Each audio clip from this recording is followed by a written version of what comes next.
Bismillahirrahmanirrahim.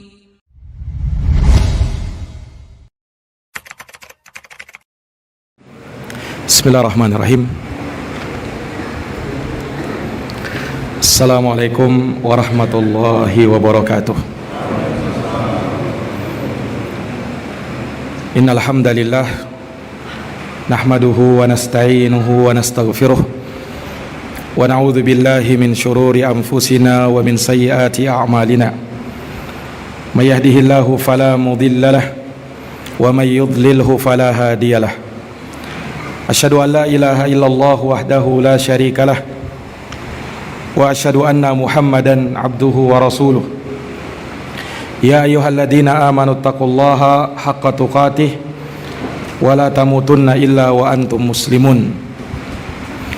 Ya ayyuhan nasu taqu rabbakumul ladzi khalaqakum min nafsin wahidah wa khalaqa minha zawjaha wa batha minhuma rijalan katsiran wa nisaa'a wattaqullaha alladzi tasaaluna bihi wal arham innallaha kana 'alaikum raqiba. Ya ayyuhalladzina amanu taqullaha wa qulu qawlan sadida yuslih lakum a'malakum wa yaghfir lakum dhunubakum wa may yuti'illaha wa rasulahu faqad faza fawzan 'azima. Amma ba'd, fa inna asdaqal hadithi kitabullah wa khairal huda huda Muhammadin sallallahu alaihi wa ala alihi wa sahbihi wa sallam, wa syarrul umuri muhdatsatuha fa inna kulla muhdatsatin bid'ah wa kulla bid'atin dhalalah wa kulla dhalalatin finnar. Ma'asyaral muslimin wal muslimat, hadirin wal hadirat, bapak-bapak dan ibu-ibu sekalian, jamaah salat zuhur yang dirahmati dan dimuliakan oleh Allah. Alhamdulillahi bi ni'matihi tatimmus salihat. Segala puji hanya bagi Allah yang dengan nikmat-nikmatnya tertunai segala amal-amal kebajikan. Salawat dan salam semoga terhatur limpahkan kepada junjungan kita Nabi Agung, Nabi besar Muhammad sallallahu alaihi wasallam, kepada keluarga dan para sahabat serta orang-orang yang senantiasa meniti jalannya sampai hari kiamat. Ma'asyaral muslimin, al-ikhwa wal akhwat, rahimani wa rahimakumullah. Kita patut bersyukur kepada Allah Subhanahu wa taala karena Allah Subhanahu wa taala telah memuliakan kita dengan Islam. Dan di dalam syariatul Islam terdapat banyak kenikmatan-kenikmatan, terdapat banyak karunia dan keutamaan. Salah satunya ketika seorang muslim berada di dalam majelis ilmu, di rumah-rumah Allah Subhanahu wa taala, di salah satu masjid dari masjid-masjid Allah. Orang yang menuntut ilmu itu sama seperti mujahidin fi sabilillah, orang-orang yang berjihad di jalan Allah Subhanahu wa taala. Oleh karenanya disebutkan di dalam hadis dari riwayat Imam Ibnu Hibban, dan haditsnya dihasankan oleh Syekh Al-Albani rahimahullahu taala, Rasulullah sallallahu alaihi wasallam bersabda, "Man dakhala masjidana hadza liyata'allama khairan aw yu'allimah kana kal mujahidi fi sabilillah." Kata Nabi sallallahu alaihi wasallam, barang siapa yang memasuki masjid kami ini tidak ada niatannya kecuali untuk mempelajari satu kebaikan atau untuk mengajarkan kebaikan tersebut, maka melainkan orang yang seperti ini keutamaannya seperti orang yang berjihad di jalan Allah, seperti seorang yang berjihad di jalan Allah Subhanahu wa taala. Maka ini menunjukkan kemuliaan dan keutamaan orang-orang yang melangkahkan kakinya dalam rangka untuk mempelajari ilmu agama. Ikhwani fiddin wa akhwati fillah, kaum muslimin dan muslimat yang dirahmati dan dimuliakan oleh Allah. Tema daurah kita pada siang hari ini seperti yang telah diumumkan, insyaallah taala judulnya pengagungan kepada ilmu dan majelis ilmu. Judulnya adalah pengagungan kepada ilmu dan kepada majelis ilmu. Ikhwani fid din wa akhwati fillah rahimani wa rahimakumullah. Dari ciri ahlus sunnati wal jamaah, ahlul haq, mereka adalah orang-orang yang memuliakan ilmu dan ahli ilmu. Mereka adalah orang-orang yang mengagungkan ilmu dan mengagungkan majelis ilmu. Sebab mereka tahu akan kadar ilmu tersebut serta kadar orang-orang yang menyandang ilmu. Mereka adalah orang-orang yang dikenal sebagai orang yang sibuk dengan ilmu dan sibuk di majelis ilmu dalam rangka untuk menuntut ilmu agama Allah. Dan ini walhamdulillah dari keutamaan yang Allah Subhanahu wa taala berikan kepada ahli sunnah, di mana mereka adalah orang-orang yang cinta kepada ilmu agama, dan dari sana pula kecintaan kepada ahli ilmu itu akan tumbuh pada diri mereka.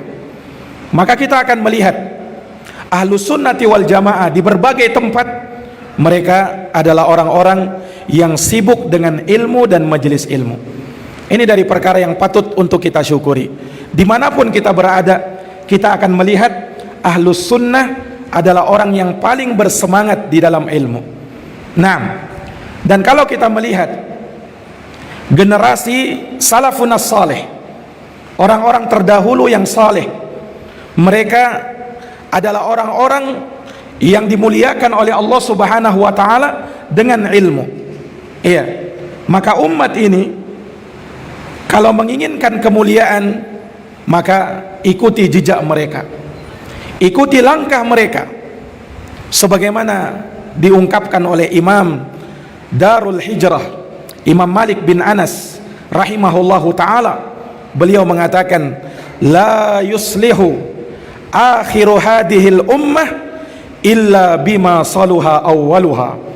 Tidak akan menjadi baik akhir dari umat ini kecuali dengan apa yang menyebabkan baiknya awal umat ini.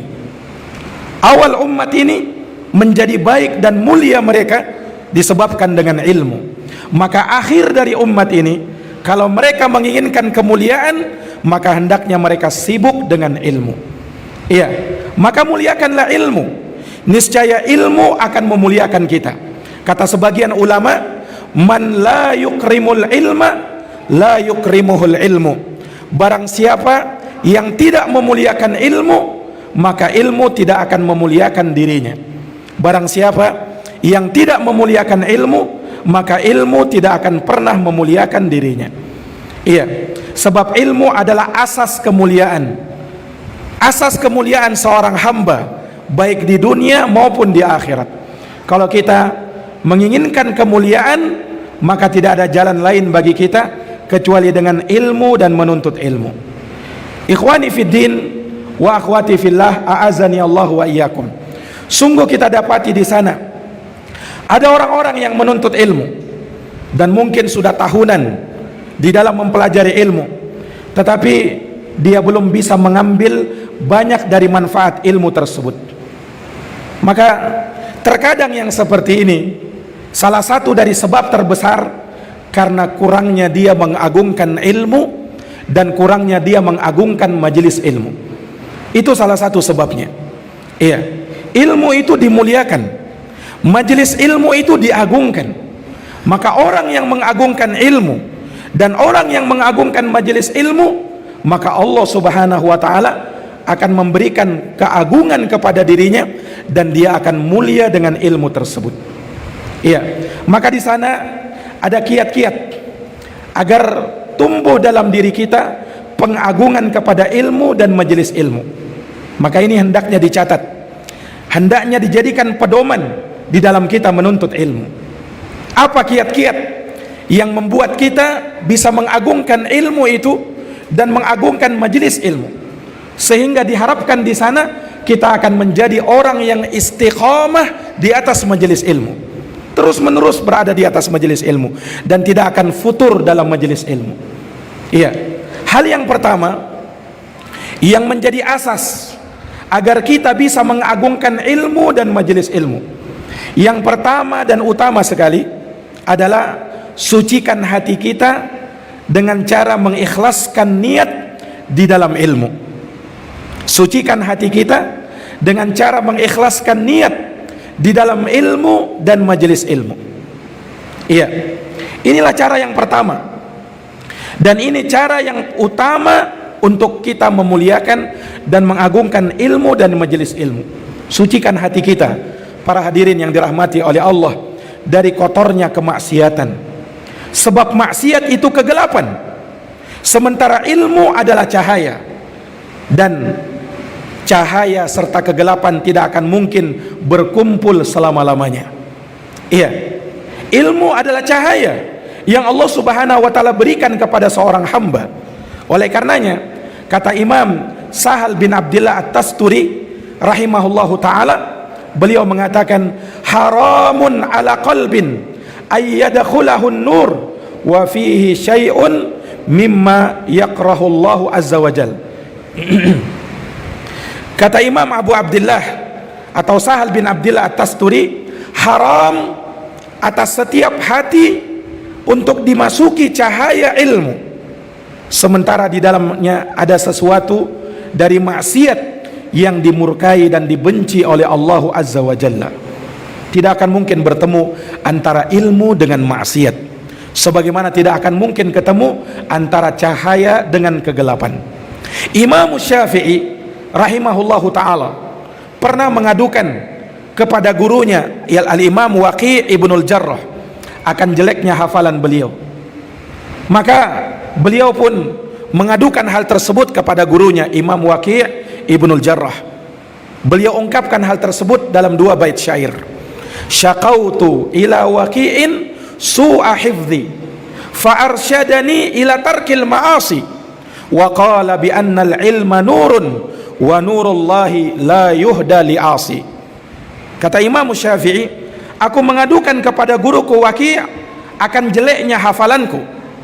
Kemudian Imam Waqi' memberikan bimbingan kepadaku agar aku meninggalkan perbuatan-perbuatan maksiat.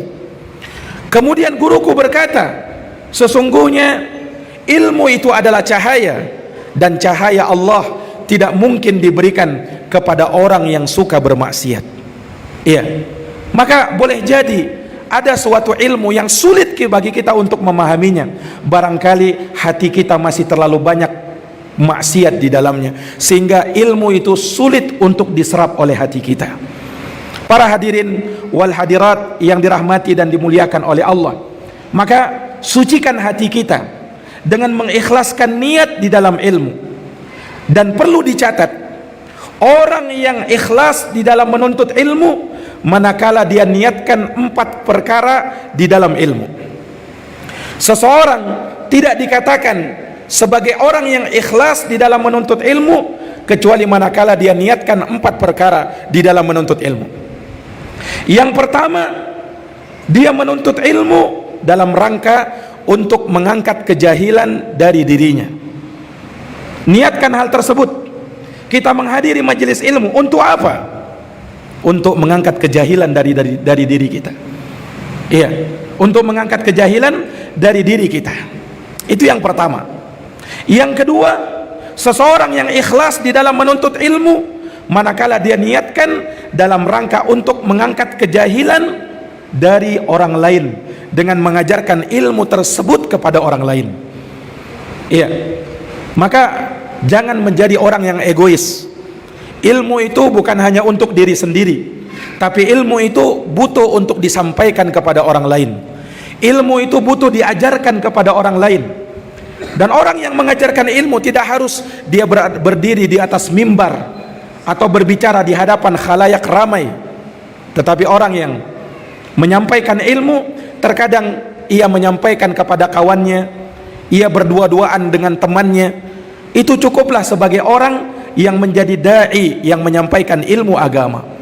Dan itu adalah niat yang ikhlas, niat yang tulus di dalam menuntut ilmu. Niatkan untuk kita mengangkat kejahilan bukan hanya dari diri kita, tapi mengangkat kejahilan dari diri orang lain. Itu niat yang tulus di dalam menuntut ilmu. Kemudian yang ketiga, orang yang ikhlas di dalam menuntut ilmu adalah manakala dia niatkan untuk menghidupkan ilmu, iya, dan menjaga dari ditelantarkannya ilmu tersebut. Sebab ilmu ini kalau tidak dituntut, kalau tidak dipelajari, akan dilupakan oleh manusia. Ilmu itu akan ditelantarkan oleh manusia sehingga ilmu akan dilupakan. Maka kalau kita tidak menuntutnya, kalau kita tidak mempelajarinya, maka ilmu ini akan terlupakan. Maka dari niat yang ikhlas di dalam menuntut ilmu, niatkan kita di dalam menuntut ilmu dalam rangka untuk menghidupkan ilmu tersebut, dalam rangka untuk menghidupkan ilmu tersebut. Dan yang keempat, orang yang dikatakan ikhlas di dalam menuntut ilmu, manakala dia menuntut ilmu dalam rangka untuk mengamalkan ilmu tersebut. Iya, sebab ilmu bukan sekedar untuk diketahui, bukan sekedar untuk dihafal, bukan sekedar untuk dipelajari, tapi ilmu untuk diamalkan. Bahkan tidak ada artinya kalau antum tidak amalkan. Ilmu itu akan menjadi sia-sia dan tidak bermanfaat kalau tidak diamalkan. Inilah ilmu yang Rasulullah SAW berlindung darinya. Allahumma inni a'udzubika min ilmin la yanfa'.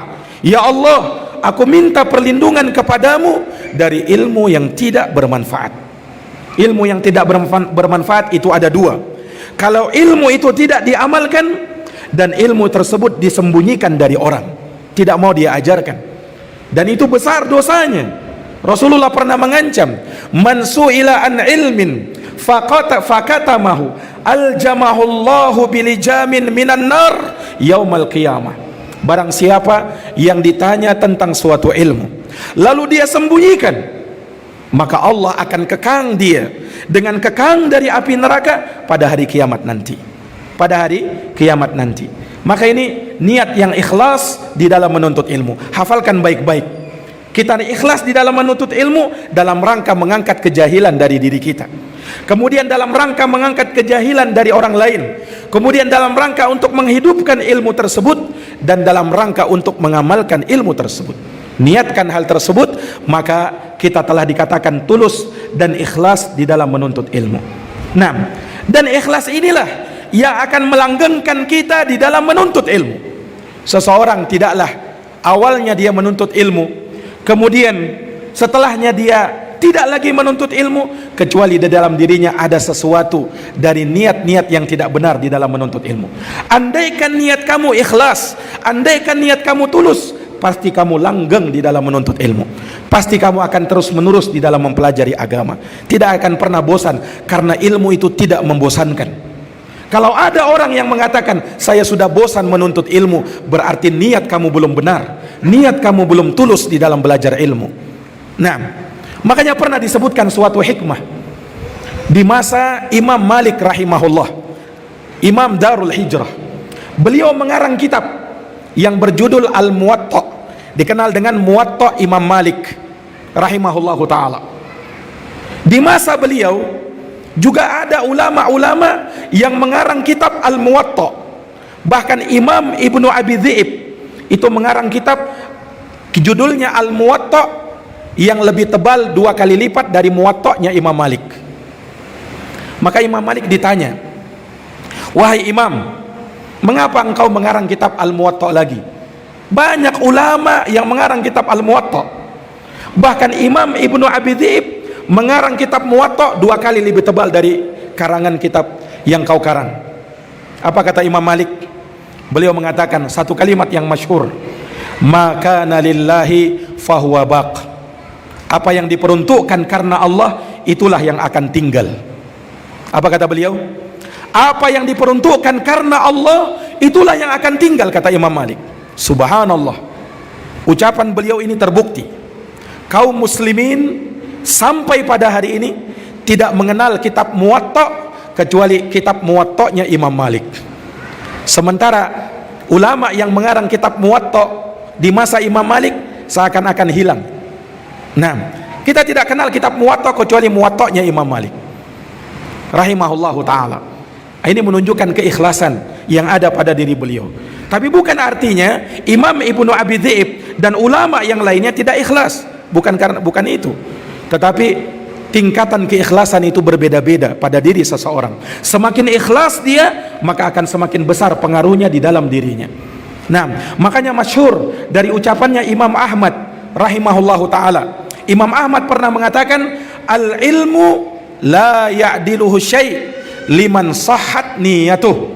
Kata Imam Ahmad, ilmu itu tidak ada sesuatu yang bisa menandinginya, asalkan niat kamu benar, asalkan niat kamu tulus, asalkan niat kamu baik, maka ilmu tidak ada yang bisa menandinginya. Kata Imam Ahmad bin Hanbal rahimahullahu taala.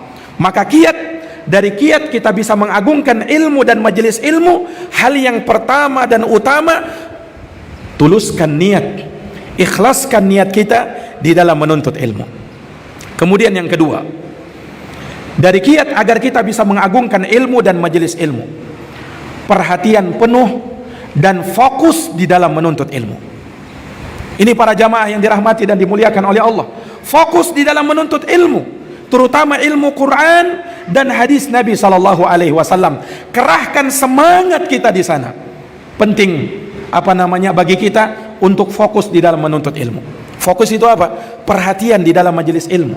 Iya, dan pantang menyerah di dalam belajar. Iya. Sebab dengan adanya kesungguhan di dalam menuntut ilmu, maka Allah akan bukakan jalan keluar bagi kita dan Allah akan berikan pertolongan. Asalkan ada kesungguhan. Makanya Rasulullah pernah bersabda, ihris ala ma yanfa'uk. Bersemangatlah kamu terhadap apa yang bisa mendatangkan manfaat kepada dirimu. Dan sebesar-besar manfaat di dalam agama ini adalah ilmu agama.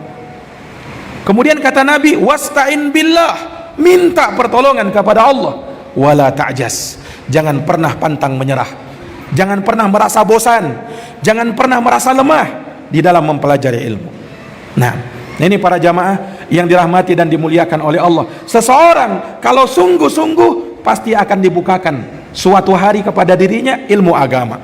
Janji Allah tidak pernah meleset. Walladzina jahadu fina lanahdiyannahum subulana. Orang-orang yang bersungguh-sungguh di jalan kami, maka kami akan bukakan kepada mereka jalan-jalan petunjuk. Nah, maka bersungguh-sungguh. Iya, di dalam ilmu itu kita harus punya cita-cita yang tinggi di dalamnya. Nah, makanya kata seorang penyair, kun rojulan rijluhu fis thara wa hamatuhu himmatihi fis suraya. Jadilah kamu seseorang yang kakinya menapak di bumi, tapi cita-citanya dia gantung di atas langit. Itu seorang muslim seperti itu, punya cita-cita yang tinggi, asalkan ada kesungguhan. Man jadda wajada, barang siapa yang sungguh-sungguh pasti dia dapat. Itu ungkapan para ulama kita rahimahumullahu ta'ala. Tapi kalau tidak ada kesungguhan, maka puluhan tahun dia menuntut ilmu, dia tidak akan dapatkan ilmu tersebut. Tapi kalau ada kesungguhan, pasti Allah akan bukakan. Subhanallah, suatu hikmah yang diperlihatkan kepada kita, suatu hikmah yang kita diceritakan dari para sahabat Nabi Sallallahu Alaihi Wasallam, kesungguhan mereka di dalam belajar. Lihat sahabat Jabir bin Abdullah radhiyallahu taala an. Iya, seorang sahabat di antara sahabat yang paling banyak meriwayatkan hadis dari Nabi SAW. Sahabat Jabir bin Abdullah, kalau dalam hal ilmu beliau tidak main-main. Pernah suatu ketika ada salah seorang sahabat memberitakan kepada sahabat Jabir bin Abdullah bahwa ada sahabat di negeri Syam yang hafal satu hadis yang engkau wahai Jabir belum mendengarkannya dari Nabi. Maka beliau langsung beli onta. Kemudian datang ke negeri Syam untuk menanyakan satu hadis tersebut kepada sahabat Abdullah bin Unais. Dan ketika itu beliau harus menempuh perjalanan 1 bulan lamanya, karena ketika itu cuma ada onta saja. Ke negeri Syam 1 bulan perjalanan. Maka beliau pun merambat padang pasir, datang ke rumahnya sahabat Abdullah bin Unais. Abdullah bin Unais kaget, wahai sahabat Jabir, ada apa dari jauh-jauh datang ke sini? Ada keperluan apa? Kata sahabat Jabir bin Abdullah, wahai sahabatku Abdullah bin Unais, engkau mendengarkan satu hadis dari Nabi. Aku tidak mendengarkan hadis itu, aku ingin mendengarkannya darimu langsung. Sebab aku khawatir bisa jadi aku yang mati duluan atau kau yang mati duluan, sehingga aku tidak pernah lagi mendengarkan hadis itu dari Nabi, dari dirimu. Maka sahabat Abdullah bin Unais pun memeluk sahabat Jabir bin Abdullah, dan beliau bacakan hadis yang diminta oleh sahabat Jabir bin Abdullah, bahwa nanti pada hari kiamat manusia akan dikumpulkan uratan gurlan buhma, dalam keadaan tidak beralas kaki, tidak berpakaian, dan belum dikhitan. Itu yang diminta sahabat Jabir. Kemudian setelahnya beliau pulang ke Madinah, perjalanan 1 bulan lagi. Subhanallah, perjalanan 1 bulan ikhwani fiddin, hanya dalam rangka menuntut 1 hadis saja. Nah, sungguh sebagian dari kita terkadang Allah Subhanahu wa taala berikan kelapangan menuntut ilmu, ya, jaraknya dari rumah ke masjid hanya dalam waktu bukan kurang dari 1 jam, dan yang dituntut banyak hadis. Tapi bersamaan dengan itu sebagian dari kita masih malas di dalam menuntut ilmu. Ini catatan bagi diri kita. Iya, sahabat Jabir hanya 1 hadis, 1 bulan perjalanan beliau rela, bahkan 2 bulan perjalanan pulang pergi. Nah, itu para jamaah yang dirahmati dan dimuliakan oleh Allah. Ini tidak lain dan tidak bukan apa? Hirs dalam belajar, semangat di dalam belajar. Ini para jamaah yang dirahmati dan dimuliakan oleh Allah Subhanahu wa taala. Dan lihat kisahnya Imam Ibnu Abi Hatim Ar-Razi rahimahullahu taala. Beliau pernah mengisahkan kisahnya ketika menuntut ilmu di negeri Mesir. Beliau itu, ya, saking tidak ada waktunya karena terus belajar dan belajar, beliau itu makannya itu, ya, ndak dikunyah, langsung ditelan. Kenapa? Ndak ada waktu untuk mengunyah. Subhanallah, sampai seperti itu. Nah, ini mungkin sebagian dari kita mengatakan, oh kayaknya berlebih-lebihan itu Ustadz. Ya, bukan. Ini karena memang keseriusan mereka dalam belajar. Ya, kita mungkin ndak bisa mencontoh yang seperti itu, ndak bisa kita. Nah, tetapi di sini kita ingin ambil pelajaran darinya, bagaimana kesungguhan mereka di dalam belajar. Pernah suatu ketika Imam Ibnu Abi Hatim, ya, sewaktu belajar beliau bercerita, kami itu di waktu pagi sampai sore itu selalu menghadiri majelis ilmu. Di waktu malam kami sibuk mencatatkan ilmu. Terus seperti itu setiap hari, tidak ada waktu libur, Pak. Tidak ada waktu libur. Nah, maka akhirnya suatu hari kata beliau, kami pun belajar, kami pun pergi ke majelis seorang guru. Tapi ternyata dikabarkan kepada kami sang guru sedang sakit. Akhirnya majelis ilmu libur ketika itu. Maka kami pun pulang. Ketika kami perjalanan pulang, kami mendapati ada seseorang yang menjual ikan. Nah, maka kami pun berinisiatif mau makan ikan. Kami beli ikan itu. Maka dibawalah ikan itu, ikan mentah. Kemudian mau dimasak. Ketika mau memasak, maka diumumkan oleh manusia bahwa ada guru baru yang datang dan sekarang mengajar di masjid. Maka apa yang terjadi? Beliau tinggalkan ikannya dan menuntut ilmu kepada guru tersebut. Maka akhirnya ikan tadi yang dia beli tidak dijamah 1 hari, 2 hari, sampai 3 hari. Akhirnya apa? Imam Ibnu Abi Hatim makan ikan itu mentah-mentah, tidak lagi dimasak. Subhanallah. Nah, maka dengan itu beliau mengucapkan 1 kalimat, kata Imam Ibnu Abi Hatim, la yunalul ilmu birahatil jismi. Sungguh ilmu itu tidak bisa didapatkan dengan badan yang bersantai-santai. Ilmu itu butuh pengorbanan, jamaah. Ilmu itu butuh pengorbanan dari kita. Kalau kita tidak mengorbankan waktu kita, maka kita tidak mungkin dapat ilmu agama. Dan kemuliaan itu ada di dalam agama, ada di dalam ilmu agama. Ya. Dan jangan sampai kita futur di dalam menuntut ilmu. Nah, suatu hikmah juga yang pernah diriwayatkan, dikisahkan dari Imam Al-Kisai. Imam Al-Kisai ini imam ahli nahu, gurunya Imam Sibawayh. Imam Sibawayh imam ahli nahu. Nah, bagaimana gurunya ini Imam Al-Kisai? Dulu beliau sewaktu-waktu awal belajar, beliau pun merasakan hal yang demikian. Beliau belajar bahasa Arab, belajar nahu, tidak paham-paham. Akhirnya beliau pun berhenti belajar. Maka suatu ketika, sewaktu perjalanan pulang, beliau diperlihatkan suatu hikmah. Ada seekor semut. Semut ini, ya, berjalan sambil membawa makanan yang lebih berat dari tubuhnya sendiri. Iya, dia berjalan sambil mendaki. Nah, semut ini setiap kali mendaki membawa makanan tersebut, makanannya terjatuh, maka dia kembali membawanya. Turun lagi, dibawa lagi. Jatuh lagi makanannya, dia ambil lagi. Terus berulang-ulang sampai beberapa kali, hingga semut ini berhasil membawa makanan tersebut naik ke atas sarangnya. Subhanallah, Imam Al-Kisai diperlihatkan hal tersebut, maka beliau pun berkata-kata di dalam dirinya, ini semut seekor hewan. Dia terus berusaha pantang menyerah, sampai akhirnya dia pun bisa. Nah, saya ini manusia, saya diberikan oleh Allah pemahaman, saya diberikan oleh Allah akal, masa saya tidak bisa lebih hebat dari semut ini? Maka apa yang terjadi? Beliau kembali belajar dan terus belajar, sampai akhirnya beliau menjadi imam ahli nahu, Imam Al-Kisai rahimahullahu ta'ala. Nah, ini para jamaah yang dirahmati dan dimuliakan oleh Allah subhanahu wa ta'ala. Maka sekali lagi, ilmu itu butuh kesungguhan. Iya, dan kesungguhan kita harus barengkan dengan kesabaran. Ini juga penting. Kalau antum sungguh-sungguh tapi tidak sabar, sama saja, tidak akan pernah bertahan. Iya, karena begini, ada orang itu semangatnya di awal-awal saja. Iya, semangat di awal, tapi dia tidak punya kesabaran. Akhirnya apa? Iya, lama kelamaan dia akan futur. Lama kelamaan dia akan tinggalkan majelis itu. Kenapa? Tak punya kesabaran. Makanya ilmu butuh kesabaran. Iya, tidak cukup sekedar kita bersemangat tapi tidak ada kesabaran, karena tidak akan bertahan lama. Sebagaimana kesabaran butuh kesungguhan. Ada orang sabar aja tapi tidak ada kesungguhan. Puluhan tahun dia menuntut ilmu, tidak ada yang membekas pada dirinya. Tidak ada yang membekas pada dirinya. Sama saja 10 tahun yang lalu dengan 10 tahun sekarang.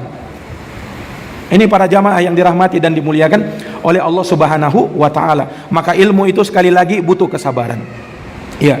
Kemudian jamaah sekalian, yang namanya sabar dan sungguh-sungguh dalam belajar harus fokus di dalam ilmu. Fokus dalam belajar itu. Iya, terutama menuntut ilmu Quran dan hadis Nabi sallallahu alaihi wasallam. Ya, karena disitulah pusat agama. Kalau kita mau mempelajari akidah, maka kembalinya kepada Quran dan Sunnah. Mau mempelajari fikih, kembalinya kepada Quran dan Sunnah. Mau mempelajari adab dan akhlak, kembalinya kepada Quran dan Sunnah. Mau mempelajari tentang fikih muamalah, kembalinya kepada Quran dan Sunnah. Tidak akan lepas dari Quran dan Sunnah. Ini para hadirin yang dirahmati dan dimuliakan oleh Allah. Sungguh, kalau kita belajar, Pak, kalau kita menuntut ilmu, sebesar apapun ilmu kita, dan kalau kita semakin mendalami ilmu, kita baru sadar kita ini belum ada apa-apanya. Belum ada apa-apanya. Jadi kalau ada orang yang menyombongkan dirinya dengan ilmu, ini orang yang masih kurang ilmunya. Ulama pernah mengatakan, dan ini masyhur dari ucapan para ulama, al ilmu salah satu asbar. Kata mereka, ilmu itu ada 3 tingkatan. Ilmu itu ada berapa tingkatan? Ada 3 tingkatan. Man dakhala shibral awal takabbara. Siapa yang masuk pada tingkatan yang pertama, maka dia jadi orang yang sombong. Oh, sudah hebat, merasa hebat, maka dia sombong. Padahal baru tingkatan pertama itu. Wa man dakhala fi shibrisani tawadha.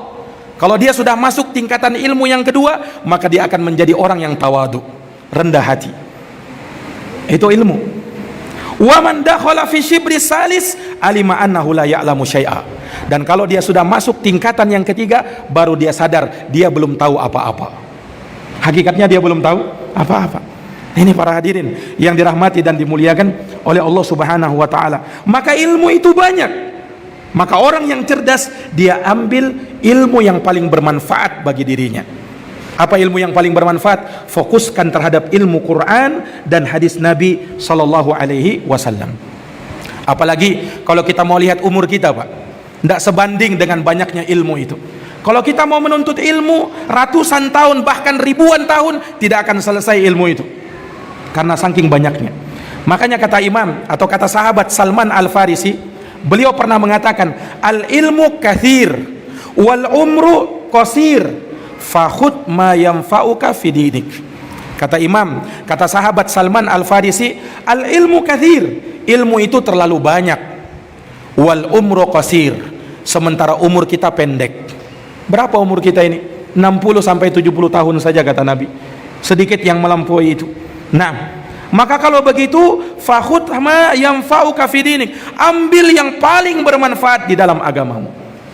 Kata ulama, kalau di dalam ilmu itu sibukkan awal-awal di dalam menuntut ilmu, sibukkan dalam dua ilmu, ilmu akidah dan ilmu fikih. Sibukkan dalam dua ilmu itu. Nah, kenapa? Nah, kita ini ya, tidak ada yang kita lakukan di dunia ini kecuali kita berakidah dan kita melakukan amalan, dan itu fikih. Betul tidak? Maka fokuskan diri kita dalam dua hal tersebut, belajar akidah dan belajar fikih. Nah, ini para hadirin yang dirahmati dan dimuliakan oleh Allah Subhanahu wa taala. Sebab kalau misalnya kita sibukkan diri kita dengan hal-hal yang kurang bermanfaat atau kurang penting, maka umur kita wallahi tidak akan cukup. Nah, makanya kata para ulama, ma hawal ilma jami'an ahadun la walau marasahu alfasana, innamal ilmu kabahrin zakhirin fattakhid min kulli syai'in ahsana. Seseorang itu tidak akan bisa mendapatkan ilmu secara keseluruhan, tidak, walaupun dia diberikan umur selama 1000 tahun. Ilmu itu bagaikan lautan yang tak bertepi. Maka ambil dari ilmu itu hal yang paling indahnya. Ambil dari ilmu itu hal yang paling indahnya. Nah, tentunya dimaklumi dari ilmu akidah dan fikih ini ada ilmu yang menunjangnya, seperti ilmu bahasa Arab. Perlu kita pelajari juga ilmu bahasa Arab itu. Nah, karena sesungguhnya Quran dan Sunnah berbahasa Arab. Nah, mungkinlah kita pelajari bahasa Arab. Makanya Allah perintahkan belajar bahasa Arab, dan Allah isyaratkan hal tersebut. Inna anzalnahu Qur'anan Arabiyan la'allakum ta'qilun.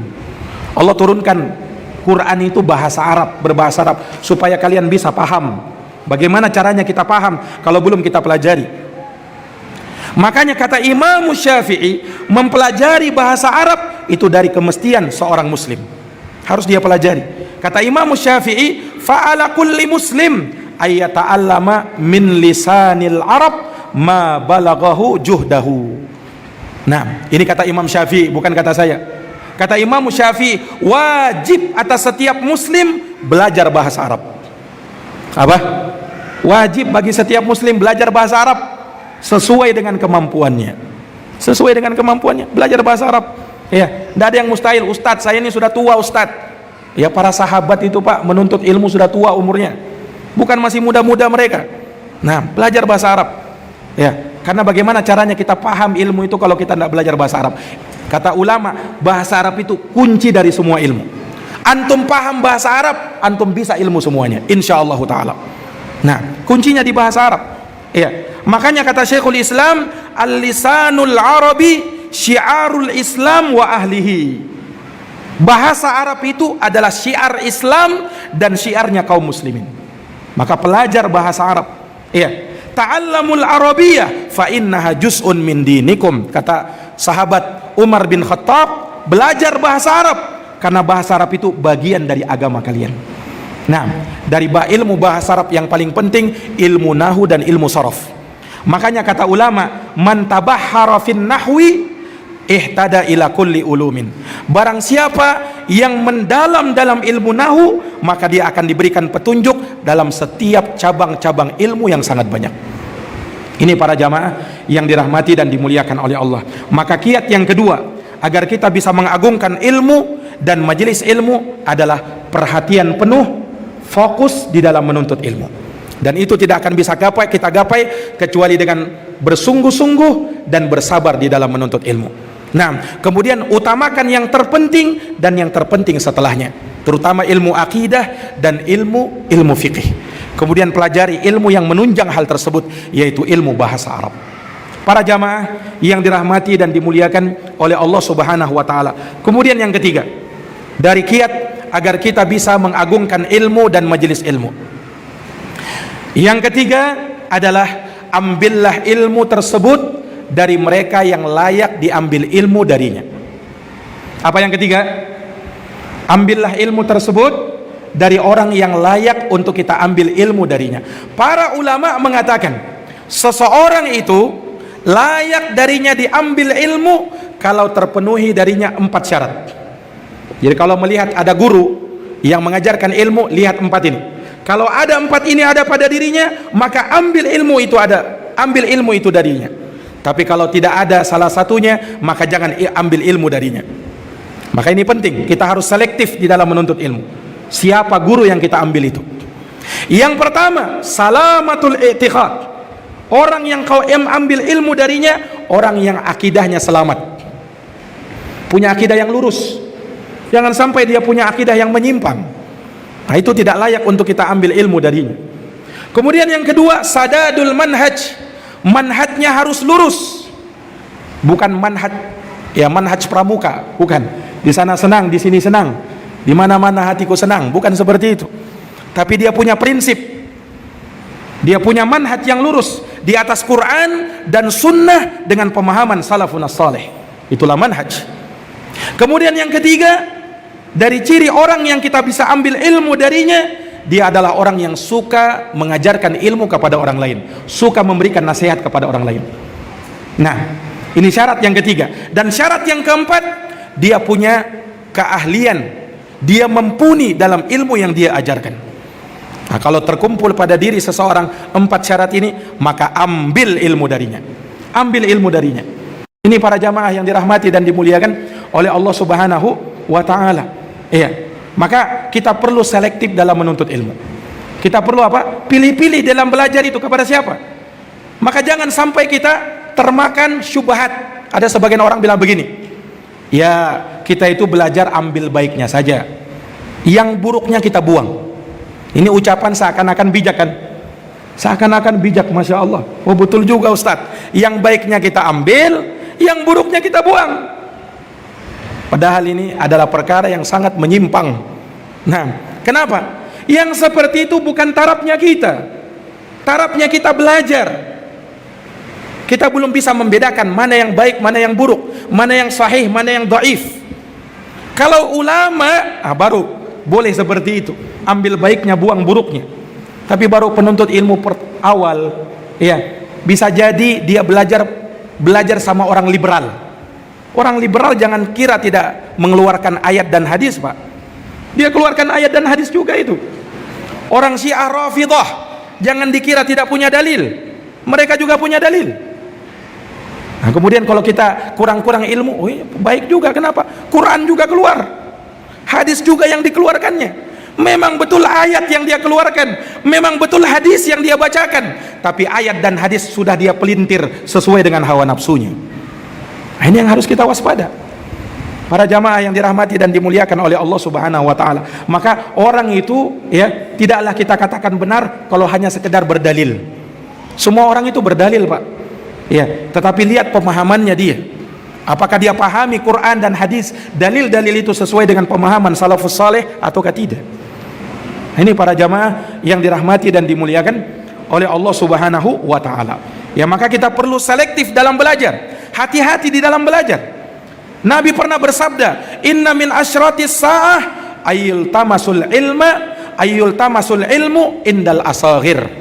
Sesungguhnya di antara tanda kiamat ketika ilmu itu dituntut dari orang-orang rendahan. Asagir di sini kata para ulama dari kalangan orang-orang jahil atau ahli bid'ah, ahli syubhat. Ustadznya ahli syubhat. Nah, jangan belajar kepada orang yang seperti itu.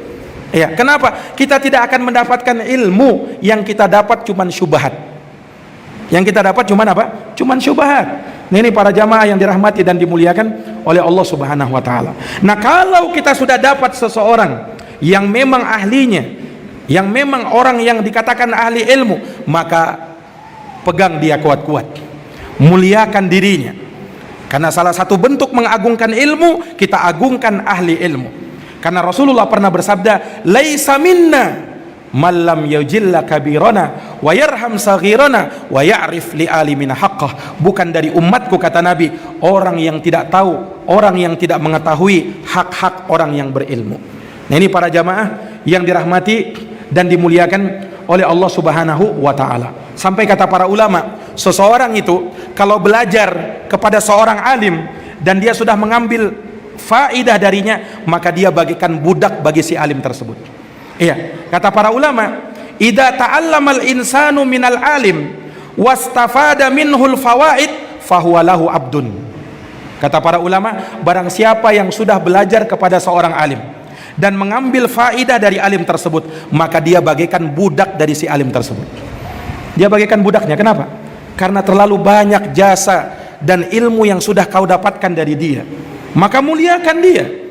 Ini para jamaah sekalian, makanya disebutkan kisahnya Nabi Musa alaihissalam. Nabi Musa ketika berjalan menuntut ilmu bersama salah seorang budaknya kepada Nabi Khadir alaihissalam. Ya, disebut dalam Quran apa? Wa idza qala Musa li fatahu. Ingatlah ketika Nabi Musa berkata kepada budaknya. Budaknya yang dimaksud dalam ayat ini yaitu Yusha ibn Nun. Itu yang menemani Nabi Musa alaihissalam di dalam belajar, di dalam menuntut ilmu kepada Nabi Khadir alaihissalam. Nah, padahal ulama mengatakan Yusha bin Nun ini bukan budaknya Nabi Musa, dia cuman muridnya Nabi Musa. Tetapi dibahasakan dalam Quran apa? Dia budaknya Nabi Musa. Nah, makanya dari situ ulama mengambil istinbat faidah bahwa orang yang kalau sudah mengambil faidah ilmu dari seorang alim, dia bagikan budak kepada dari seorang alim tersebut. Nah, ini para jamaah yang dirahmati dan dimuliakan oleh Allah Subhanahu wa taala. Kemudian seseorang yang di dalam belajar agama, dia butuh untuk memahami dan berusaha menghafalkan ilmu. Jadi ilmu itu Pak butuh dihafalkan. Ilmu itu butuh dipelajari. Kata para ulama, innamal ilmu bitta'allum. Atau hadisnya Nabi SAW ini, innamal ilmu bitta'allum. Ilmu itu didapatkan dengan cara belajar. Imam Syafi'i pernah berkata, ta'allamu fa innal mar'a la yuladu alima. Belajarlah kalian, karena seseorang itu tidaklah dilahirkan dalam keadaan sudah menjadi orang alim. Ada pernah dapat orang begitu? Lahir-lahir sudah jadi ulama? Tidak ada. Imam Syafi'i, Imam Malik, Imam Abu Hanifah, Imam Ahmad bin Hambal, dulu-dulunya orang jahil, tidak tahu apa-apa. Kemudian mereka belajar dan terus belajar sampai menjadi alim besar. Nah, ini para jamaah yang dirahmati dan dimuliakan oleh Allah Subhanahu wa taala. Iya. Dan terkadang dia butuh hafalkan ilmu itu. Makanya terkenal dari ucapan para ulama, la ilma illa bil hifdz. Tidak ada ilmu kecuali dengan dihafalkan. Wala hifdza illa bil itqan. Dan hafalan itu tidak teranggap kecuali dia mutkin di dalamnya. Wala itqana illa bil murajaah. Dan kemutkinan di dalam hafalan kita tidak akan bisa dapat kecuali dengan sering-sering murajaah. Murajaah Pak? Murajaah ilmu itu, murajaah hafalan itu.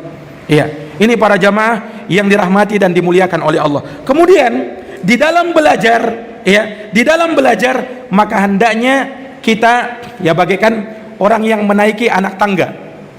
Bagaimana itu? Setahap demi setahap. Kata orang step by step. Iya, setangga demi setangga. Artinya di dalam menuntut ilmu perlahan-lahan. Iya, al ilmu bitadarruj. Ilmu itu dituntut dengan ada level dan tingkatannya. Jangan sekaligus menuntut ilmu itu. Kamu baru pertama belajar, maka ambil yang mudah-mudah dulu. Kalau kau ambil yang berat, maka kau tidak akan dapatkan ilmu. Makanya ulama mengatakan ta'amul kibar summun lissighar. Makanan orang dewasa itu racun bagi anak-anak. Betul enggak? Makanan orang dewasa itu racun bagi anak bayi, bagi anak-anak. Ini perumpamaan. Maksudnya dalam belajar pun demikian. Kalau kau belajar langsung ambil yang paling tinggi, kau tidak akan dapatkan ilmu. Kau tidak akan dapatkan ilmu. Makanya dalam belajar itu kata para ulama, mulai dari yang ringkas-ringkas dulu.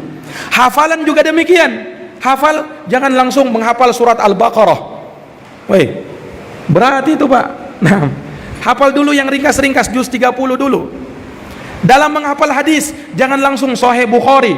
Sementara hadis Arba'in Nawawi dia belum hafal, langsung Sahih Bukhari. Ustaz, saya mau langsung sekaligus, saya mau hafalkan Sahih Bukhari.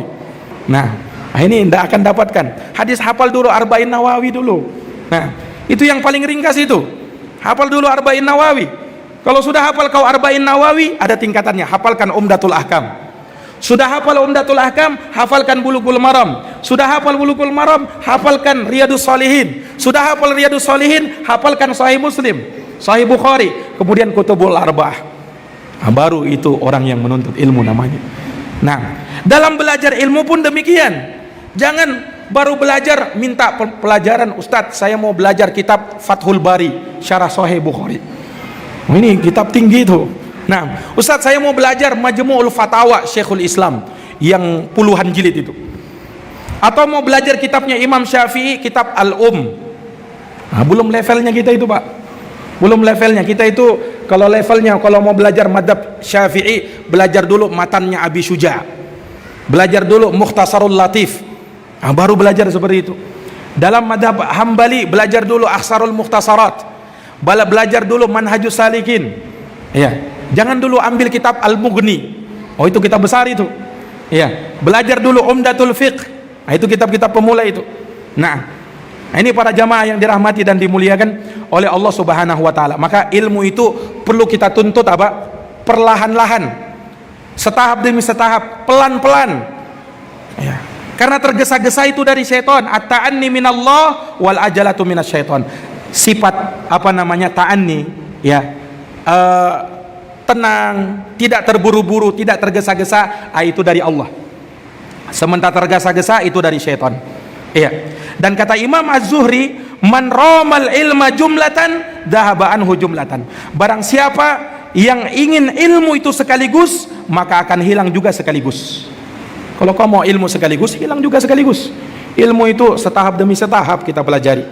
Ini para jamaah yang dimuliakan oleh Allah Subhanahu wa taala. Kemudian dari perkara yang menjadikan kita mengagungkan ilmu dan majelis ilmu, hal yang keempat yaitu berpeganglah dengan adab-adab yang syar'i di dalam ilmu, menuntut ilmu, dan di majelis ilmu.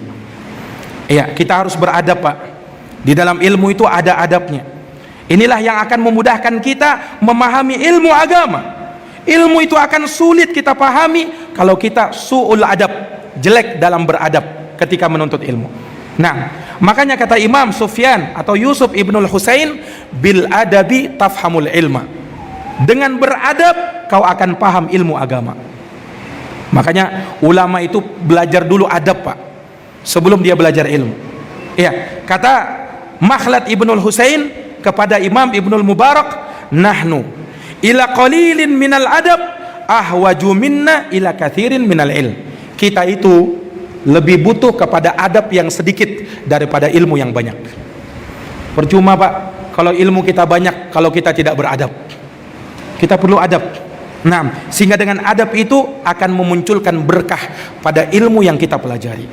Pada ilmu yang kita pelajari. Nah, kita perlu beradab terhadap orang yang berilmu, dan kita perlu beradab terhadap kitab-kitab ilmu. Makanya di dalam ilmu itu, ya, ilmu itu harus kita agungkan. Buku-buku majelis ilmu, buku-buku ilmu harus kita muliakan, Pak. Jangan ditaruh di sembarang tempat itu buku-buku ilmu itu.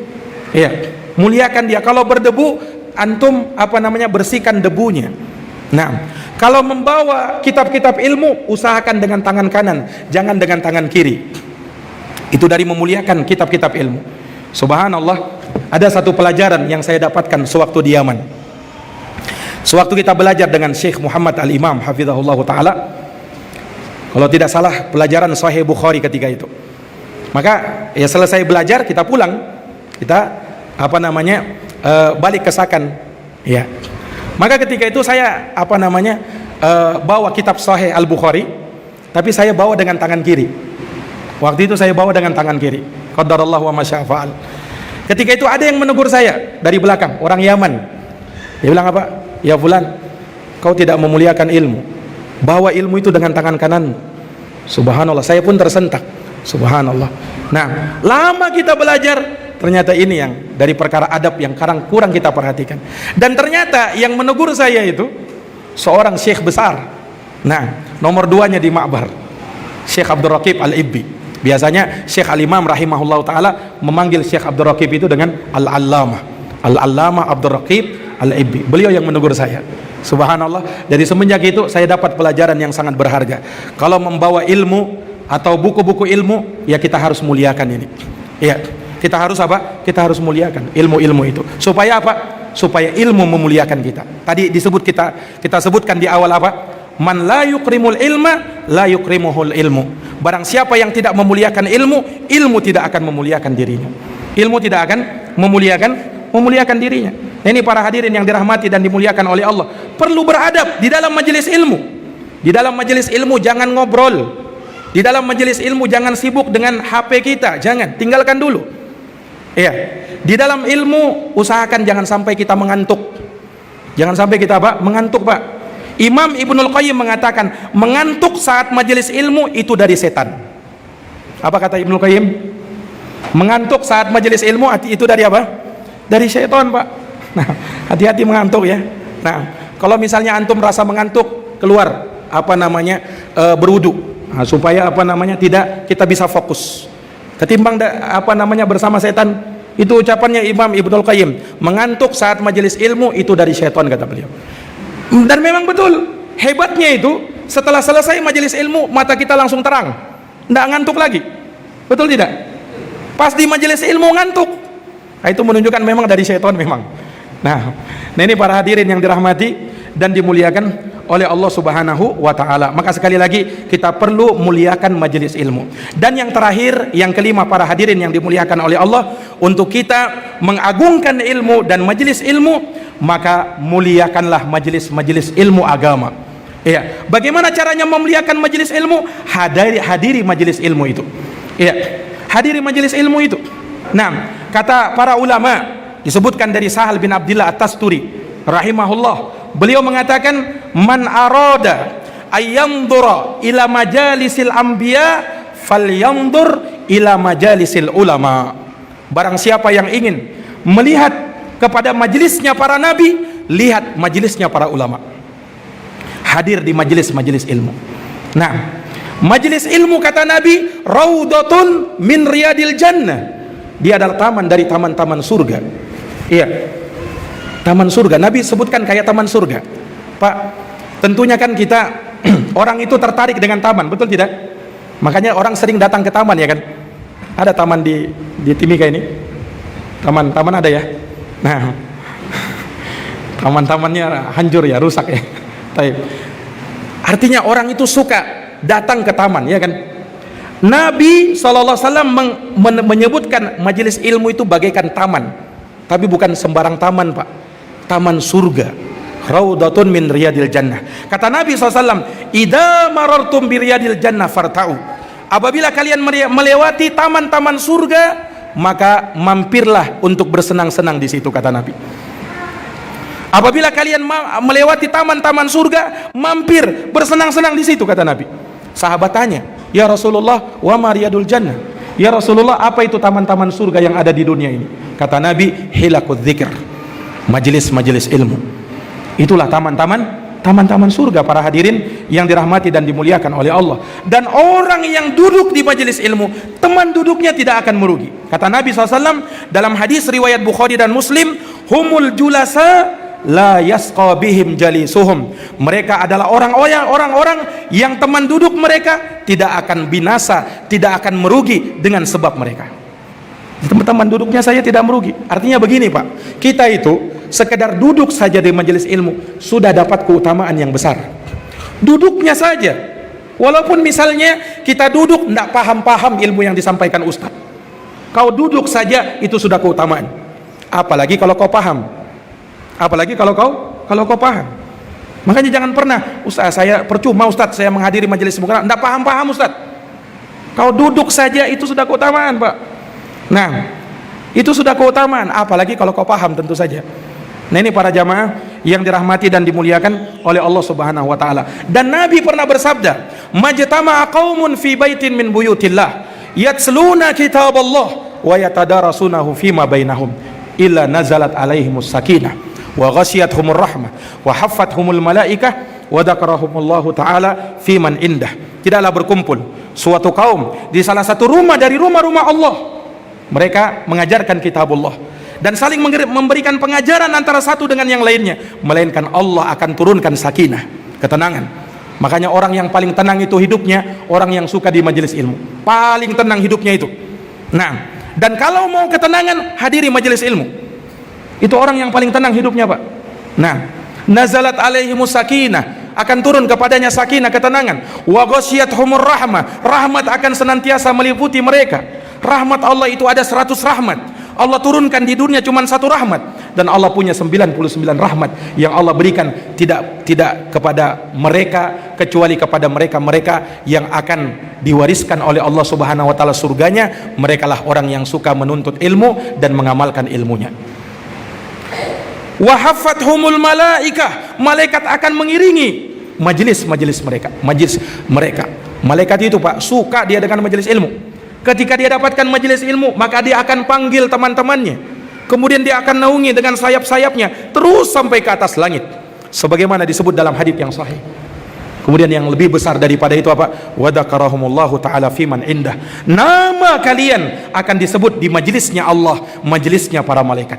Fulan bin Fulan hadir di majelis ilmu, disebut Pak oleh Allah Subhanahu wa taala di majelis ilmu. Lihat keutamaan, kemuliaan majelis ilmu itu. Ini para jamaah yang dirahmati dan dimuliakan oleh Allah Subhanahu wa taala. Disebutkan oleh Nabi SAW, ada suatu cerita dalam riwayat Bukhari dan Muslim dari Abu Waqid Al-Laythi. Ada 3 orang Pak, 3 orang melewati majelisnya Rasulullah. 3 orang ini lewat, 1 orang pergi, 2 orang datang ke majelisnya Rasulullah. 2 orang yang datang ini, salah satu dari mereka duduk di depan majelis. Dia lihat ada celah di situ, dia duduk di depan. Yang satunya duduknya paling belakang. Maka selesai majelisnya Nabi SAW bersabda kepada para sahabat, ala ukhbirukum anin nafaris thalatha, inginkah aku kabarkan kepada kalian tentang 3 orang yang tadi datang itu? Kata sahabat, iya ya Rasul. Kenapa dengan mereka ya Rasul? Kata Rasulullah SAW, amma ahaduhum, adapun salah seorang dari mereka yang tadi dekat di majelis ilmu tadi, yang tadi duduk di depan itu, fa'awa ilallah fa'awahullah, dia mendekat kepada Allah, maka Allah pun mendekat kepada dia. Ini keutamaan orang yang duduk di depan majelis ilmu. Nah, wa ammal akhar, adapun orang yang kedua duduknya paling belakang. Jangan tersinggung yang paling belakang ya. Nah, dia duduk paling belakang, kata Nabi. Kata Nabi SAW, fastahyallahu min, dia malu-malu, maka Allah pun malu-malu kepada dirinya. Nah, adapun orang yang ketiga, ini yang paling celaka, dia yang tidak menghadiri majelis Nabi, fa'aradallahu an, dia berpaling, maka Allah pun berpaling darinya. Ya, perhatikan jamaah sekalian yang dirahmati dan dimuliakan oleh Allah Subhanahu wa taala. Maka kita lihat, kita ini di golongan yang mana kita ini? Nah, apa mau jadi golongan pertama, yang kedua, atau golongan yang ketiga? Yang paling celakanya yang ketiga. Nah, ini para jamaah yang dirahmati dan dimuliakan oleh Allah Subhanahu wa taala. Maka sekali lagi, majelis ilmu itu dimuliakan. Iya, majelis ilmu itu dimuliakan. Dan dari memuliakan majelis ilmu, jangan sampai kita membuat gaduh, ribut-ribut, berisik di majelis ilmu. Itu tidak beradab di dalam majelis ilmu. Kita muliakan majelis ilmu. Imam Abdurrahman bin Mahdi rahimahullah, apabila mendapati majelis ilmu berisik, beliau langsung keluar, beliau langsung pergi. Itu kalau majelis ilmu ribut-ribut Pak. Nah, makanya Masya Allah Pak Said ya. Nah ya, ini para hadirin yang dirahmati oleh Allah ya, karena memang di majelis ilmu itu butuh ketenangan kita ya. Imam itu, para ulama itu, Imam Abdurrahman bin Mahdi, kalau melihat majelis ilmu ribut-ribut, beliau langsung pergi. Kenapa? Seakan-akan ilmu itu tidak dihormati. Ini para hadirin yang dirahmati dan dimuliakan oleh Allah Subhanahu wa taala. Maka dengan itulah kita bisa mengagungkan ilmu dan majelis ilmu. Para jamaah yang dirahmati dan dimuliakan oleh Allah, mungkin ini sedikit dari kami. Sebenarnya masih banyak lagi yang butuh kita sampaikan, namun mungkin apa yang bisa kami paparkan di kesempatan ini semoga bisa menjadi bahan bagi kita, tambahan ilmu bagi diri kita, dan semoga bisa bermanfaat bagi kita di dunia dan di akhirat. Kita memohon kepada Allah Subhanahu wa taala agar Allah memberikan kepada kita keistiqomahan di dalam majelis ilmu. Hadiri Pak majelis ilmu. Alhamdulillah di masjid kita ini, Masjid Ibnul Qayyim, ada para asatidzah kita, ada Ustadz Umar, ada Ustadz Tamrin, ada Ustadz Abdul Khaliq hafizahumullahu ta'ala. Nah, mereka yang mengajarkan ilmu kepada kita di majelis ini, maka hadiri majelisnya ya, hadiri majelisnya. Insya Allah antum akan dapatkan kebaikan dan keberkahan. karena mereka insyaallah taala tidaklah mengajarkan ilmu kecuali sesuai dengan Al-Quran dan sunnah Nabi SAW, sesuai dengan pemahaman salafun salih. Maka demikian yang mungkin bisa kami paparkan. Jazakumullahu khairan atas perhatiannya, mohon maaf atas segala kekurangannya. Subhanakallahumma wa bihamdika asyhadu an la ilaha illa anta astaghfiruka wa atubu ilaik. Wassalamualaikum warahmatullahi wabarakatuh.